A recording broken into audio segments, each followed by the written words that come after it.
Hi, my name is Brodie Barclay and I'm a singer-songwriter from Edinburgh.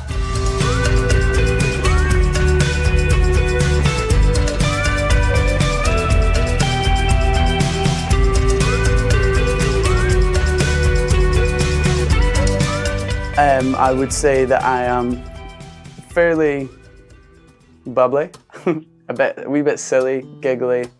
I like having a good time, mucking about. Musically, very serious and stern. My general self probably reflects my musical self quite a bit. Open to new ideas, experimenting with different genres and stuff. So my solo stuff is a bit more acoustic, folk, singer-songwriter kind of stuff, wee bit on the quieter end of the musical spectrum. But I do a lot of features on other people's songs, on producers who do like electronic stuff, lo-fi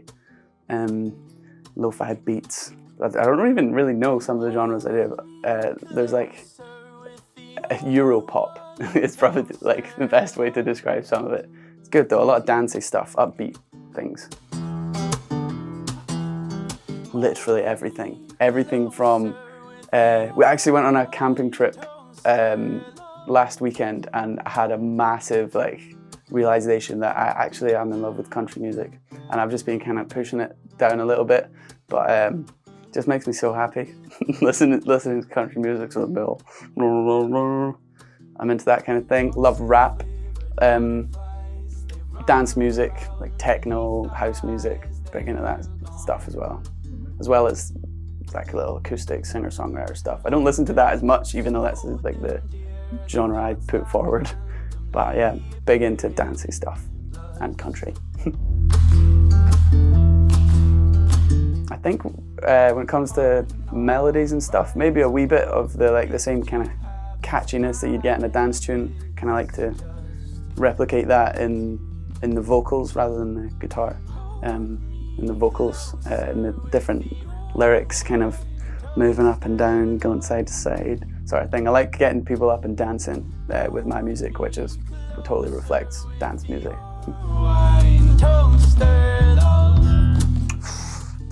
This is a question I always struggle with because there's quite a few and it changes every year, but the one constant has got to be Paolo Nutini because he's just absolutely amazing, and I don't think anyone would really have a bad word to say about the man. What an absolute legend. He's definitely my biggest influence and idol for sure. I saw him at Tea in the Park one year and cried out of drunkenness, and it was just absolutely amazing as well. It's definitely him. Vocally, bit James Morrison. He's because his voice is just unreal and he comes up with some really good stuff. That's probably like singer-songwriter. That's my kind of vibe. There's also these guys I listen to called Frankie Stu and Harvey Gunn. Kind of rap, spoken word type thing over really nice beats. Loyal Corner as well. I'm big into kind of speak singing right now. Sort of like lots of lyrics, the heavy lyric stuff, not necessarily as much chorus as I'd normally be into. A bit more like Loyal Corner sort of thing. Also S Club 7 as well, massively huge influence from day one. Absolutely brilliant. S Club 7. They were like the first. They've got like a film or something, and I remember one of my earliest musical memories was just deciding that I wanted to be in S Club 7 and marry Rachel Stevens.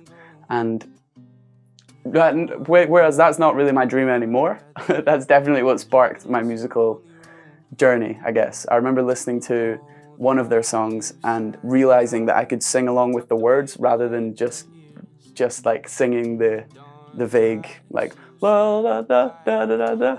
I realized, I could sing along these words, and I could also like change the words. I could make like my own kind of spin on these words. And I remember thinking, wow, this is easier than I thought it was. Like when I was really young, when I specifically remember sat in the car having that realization, and then slowly like over the next few years of it's probably around like 10, writing little snippets of songs, but nothing really more than that. Also Busted.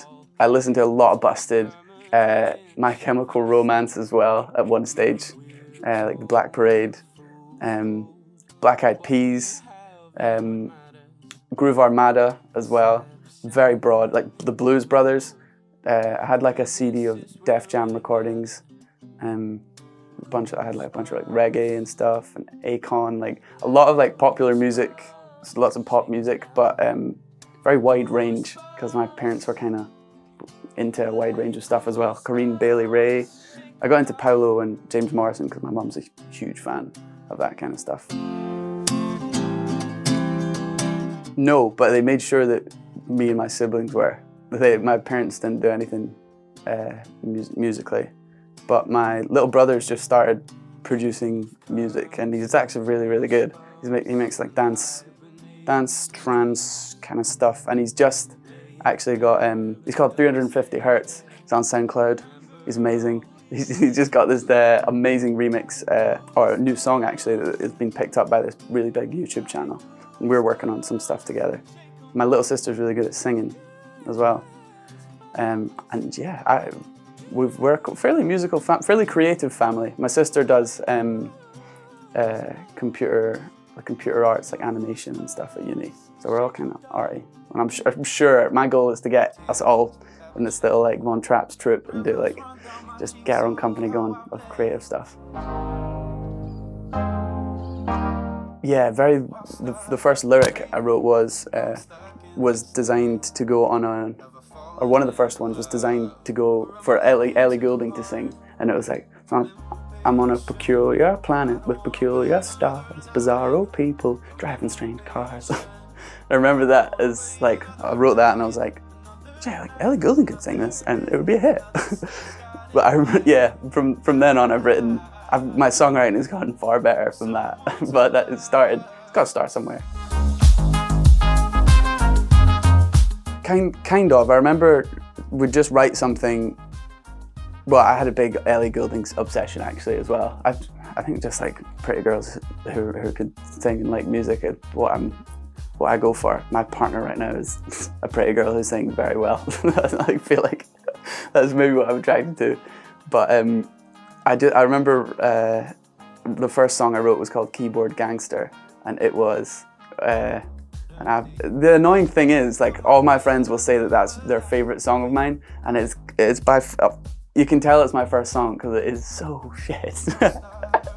But it got stuck in all their heads, and it's very, very much. I remember it's quite easy to tell that what I was listening to, or that I'm just starting out, because a lot of the lyrics I was using are kind of cliche, very easy to remember and recognize, because people will no doubt have heard a lot of the stuff before it. Innocent and confused by what people think. That was the first lyric I remember. And the song was called, yeah, Keyboard Gangster. Ugh. So it changes, it's completely different like every time, I'd say. A lot of the time sometimes I'll sit down with my journal and I'll just like write a bunch of stuff, not necessarily wanting it to be in a song or anything. And then if I think something sounds nice, I'll give a go at singing it with the guitar. And sometimes it can spiral into a song like that. Or I can just, if someone sends me a beat, I'll just look through the countless like pages of drivel I've written, and like I'll be like, oh, this kind of goes with that. And then a song will go like that way and build itself up.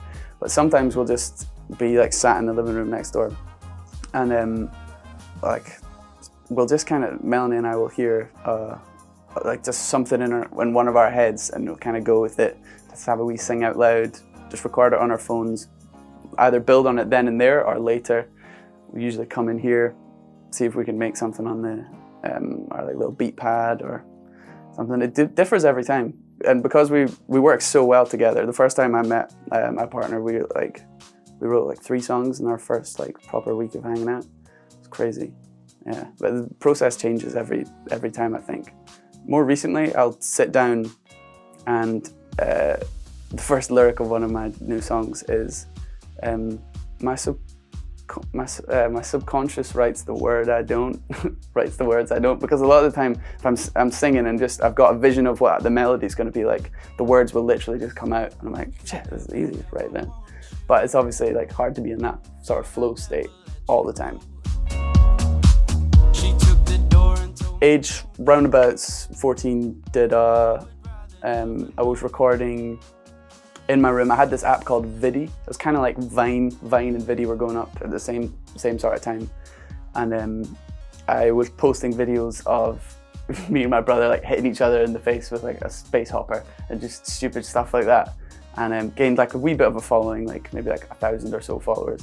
And was just filming stupid videos, like kicking each other off of stage at school into like crash mats, doing like, this is Sparta. And then one day I was playing my guitar, which I'd been given. It's like, I've not got it here actually, it's my aunt's guitar and it's like 50, it's 60 years old now maybe, something like that. And I was just kind of mucking about and did a small cover of Mockingbird by Eminem, but it sounded completely different. It didn't sound like Mockingbird by Eminem, it was the words, but in my own weird, mangled way. And I posted it on that Vidi thing just because I was like, none of my friends really had it. And I had accidentally had it linked with my Twitter and completely forgot. And it posted up on Twitter and I left my phone on for a little bit and came back and like all my friends, I'd had loads of messages of people that interacting with it being like, whoa, you sing, Brodie? What's this? Blah, blah. And I remember just going so red and thinking, oh, fuck, God, what's happened? But from then on, like I remember, I think I posted the next night. Then I got to the point on that specific app where I was gaining like 1,000 followers a day, and it was getting awesome. I was like, yes, this is amazing. And then the app went bankrupt or something, and they like got rid of it. Vine took over, and Vine became like this amazing. I miss Vine. Vine was amazing, and so that kind of got me properly started into music. And I took like a sound engineering class in school, and we had to record our own projects. And I recorded, I think, "Cry Me a River" by Justin Timberlake, but I sang it. And I remember someone at school being like, "Wow, nice, Brodie. I didn't know you could sing." And that felt like, to me, that was the thing people kept saying was like, "Oh, I didn't know you could do this." And I was like, oh, it made me think more and more, I can do this. And then the one, like the full like pivotal moment that's got me to where I am today was one of my friends was one summer, I think in 2015, like 5 years ago, he was getting drunk on his own after work, and he messaged a bunch of producers that we'd listened to on SoundCloud on my behalf, and he just drunkenly messaged them being like, yo, this is my friend's music, like check him out or whatever. And we got a message back from a French duo called Offenbach, and they wanted to work with me on a song. And then they ended up saying, actually, we want to work with you on a few songs. Is there any way like we could meet up with you or what? And I was going on a family holiday to France, right out in like the sticks, that summer, and they were like, yo, why don't you just get the train to Paris and come meet us for a little bit at that time? So maybe, yeah, I've met these completely strangers. You shouldn't do that, don't do that. But it was fine, they were great. We sat down, the first day I was there, we wrote 6 songs, I think 6 or 7 songs together. And then over the course of the next 5 days, recorded them all. We only released one, but it ended up, they got signed to Warner. They're now this like huge duo across Europe. Offenbach, you're amazing. I got to play in front of like tens of thousands of people across France in all these like huge arenas, and it was just nuts. I felt like I'd like made it. In my head, I was like, oh my God, this is literally what I've been dreaming of since I was little. And I was going on stage. I'd only be on stage for like 2 minutes to sing this, like, take me to the place I used to. It was a very like kind of happy, bouncy song. And I remember the first time we came off stage, we were like crying, like, oh my God, this is literally what we've been dreaming of. I'm really good friends with those guys now. And it was like a crazy experience that when it ended, I was like, oh no, I've not like made the most of this opportunity. Because obviously songs do, some last forever, some are popular for a long time, but this one wasn't. This one was popular for like a year. I got to do a bunch of these little like festival things and had some crazy experiences and met some awesome people.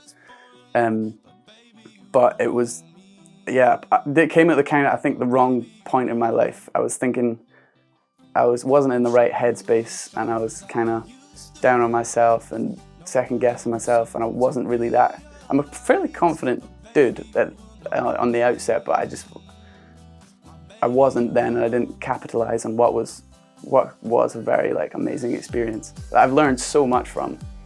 But yeah, that time with those guys was like a whirlwind of just like a crazy insight into what the music industry is. And I was like, oh my God, this is amazing. I'm so close. Like I can almost touch it. And then I was like, well, wait. I don't know if you know like Jonas Blue. He had that song, like the Fast Car remix. He'd done like that. Then the first time I did a gig with Offenbach, he was there. It was like not long after that song was released. I remember like chatting to him because he was the only other like guy from the British Isles there. We were chatting and stuff, and then I saw him at the next one. We were chatting and stuff, and I remember being like, "Brodie, you need to get in with this guy. You need to like you need to get in there." Basically, I looked completely different then to I do now. I had like a blue like streak in my hair. I was quite a bit chubbier, and I just didn't feel like myself. And looking back, it does not look like me at all. I look like a completely different person. That's probably been the biggest learning curve was that whole experience. And now because of that, I've worked with lots of other producers across France specifically, but across Europe. And yeah, met so many cool people because of that. And now finally I'm focusing on my own music because that's what I have been trying to do the whole time, but I've just not really I've finally got my finger out basically, which I should have done a long time ago. If I'd had like a demo or like a stuff recorded back then, I always think like maybe something could have happened as a result of that. But now I'm like starting from a lower position, I guess, than I would have if I'd had everything sorted back then. The next Brodie Barclay, that's how I'm going to be. I'm going to be best pals with Lewis Capaldi, going to Beyonce's pool parties. It's all achievable. It's going to happen. To any artist starting out, literally just don't give up. Don't get down on yourself. To myself specifically, don't be complacent. What the fuck are you doing? Yeah, just don't give up. Like if it's what you want and you know you're good at it, just keep going. Like no matter how many times you tell yourself that you're not good at it, there's still part of you that knows you are. I think that's why anyone like, if you chase a dream because you know because you love it and you think you could go somewhere with it. And yeah, don't give up. Oh my God, there's too many. But at the moment, I'm very good at, if I find a song, I will listen to it over and over. So Discover Weekly for me, like every week I've got like a new song of like, yes, that one. I think there's a song by this duo called Sophie Tucker. They're absolutely amazing. They're class. I would love to do a song with them actually. They have a song called Greed that I absolutely love. It's one of their like lesser known songs, but it's an absolute bop. It's so good. I like it because, well, I love it because it helps me stay balanced and calm and happy.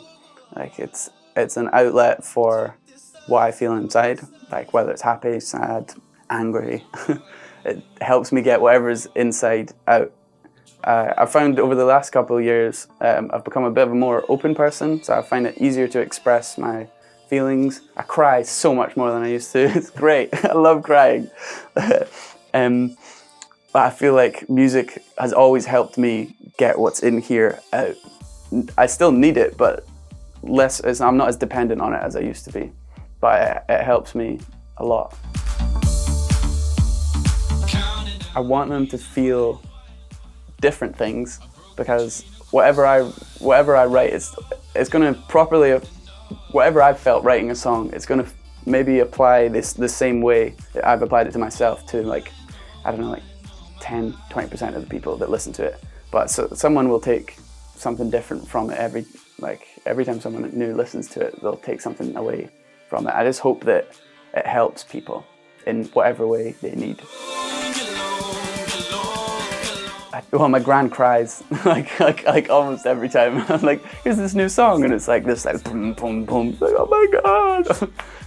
That's probably the best response. Like, I could just guarantee you cry over any time I play a song. Acting or score, screenwriting. I think I really want to get to the point where music has given me a platform that I can use to do other things, sort of thing. Like, I've always wanted to be a musician, but I've always wanted to do so many things on top of that. Music's just my main thing, I love. But I'd love to get into, I'd love to write a TV show. I'd love to act in that same TV show. I'd love that TV show to win awards. And, I'd love to help people. I'd love to like start charities and just help with it, like inequality in the world and climate change and everything. I wanna do loads, and I feel like music's my way to get to the place that I can do all that. I'm a stepfather now as well, which has probably been one of the craziest changes in my life over the last couple of years, because it was a wee bit mental like a couple of years ago. And then I met this wonderful woman called Melanie, and her and the boys are my biggest inspiration right now.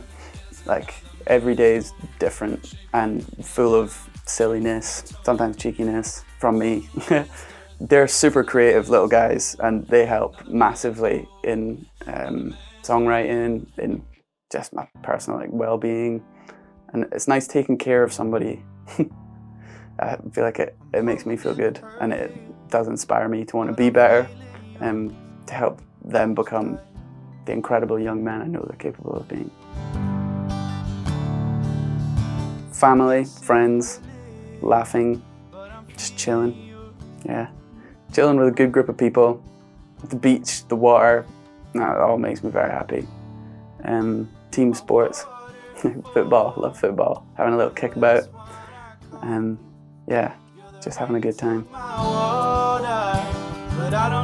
Cook a nice meal. Have someone cook me a nice meal.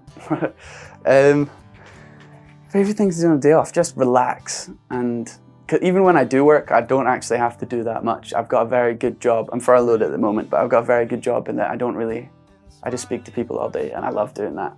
So on my day off, kind of relaxing, but doing more of the same, getting outside on a sunny day. I instantly went to President of the United States, but I don't know. I don't think I'd be very good at that job. I don't think many people are.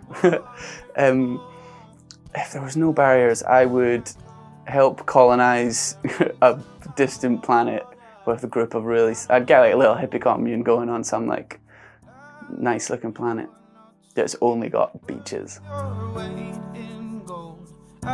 Over lockdown, I've got into fermenting things. It's a very strange, weird thing to want people to know. But I've been making kimchi, I've been making kombucha. I feel like that's it. I feel like, is there other things? Surely there's other things. Been making banana breads. I'm all right at baking, and I'm quite good at cooking as well. I like people to know that I am very easygoing and laid back and love speaking to people. So if anyone ever wants to speak to me, I'm very bad at replying, but in person, I'm great at speaking to people. I've been recording a lot, writing a lot over lockdown for other people as well as myself. A lot of the stuff I've been writing for other people is being recorded, and it's just kind of waiting for release. But my stuff is a bit slower. It takes a bit longer of a time because I'm not very good at doing the whole producing stuff. My partner Melanie's pretty good at it now. She's actually really good at it. We've got this duo together called Bellany, and Brodie and Melanie. Kind of like Jedward, but way better. We've got a song called Cactus coming out together on Bellany, but the song I've got is called My Words. It's kind of half a love story, and also it's my words, I guess, an echo of what I would like to achieve in life in the music industry. I hope that I leave a mark that affects people in a positive way for as long as I can. I think that's what the song's about. And I knew that when I got in front of the camera, I was like, I don't know what it is now, but maybe I'll say something cool in front of the camera. That's what it's about. I'm gonna memorize that if anyone ever asks it again. My name is Brodie Barclay, and this is my song, My Words. Wow. Wow, that was really short.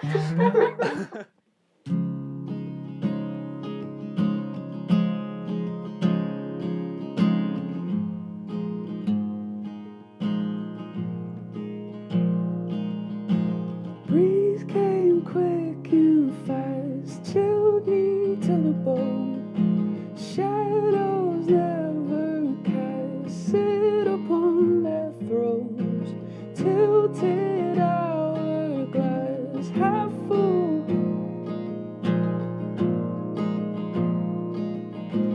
Gingerly the stream carries all our dreams. Underneath we go, memories turn to stone.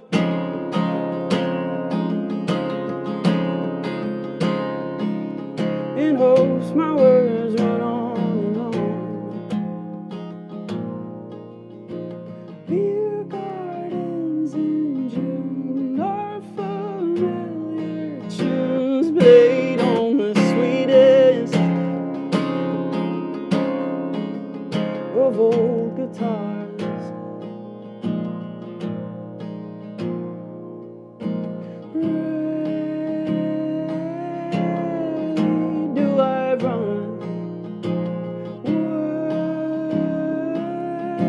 Words over not sung. Fighting for the right to keep our eyelids closed.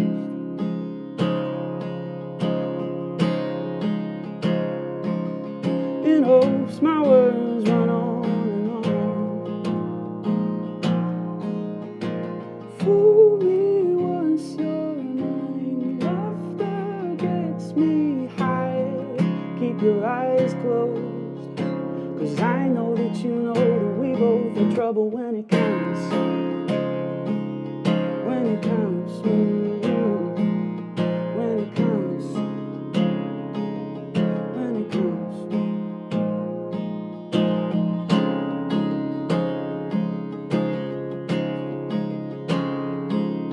In hopes my words run on.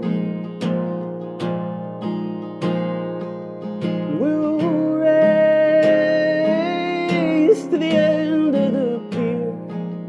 We'll stare till it gets weird. Our eyes do the talking half the time as words escape our zealous minds. In hopes my words run on. One foot in the door, aching all the more as I walk closer to you. Hand in hand we walk the land where we grew. Where we grew. Where we grew. Where we grew. Where we grew. In hopes my words run on. And on and on and on and on and on and on and on and on and on and on and on and on and on and on. Run your fingers through my hair and I'll get back to you within the year with an answer short, far from long. In hopes my words run on and on.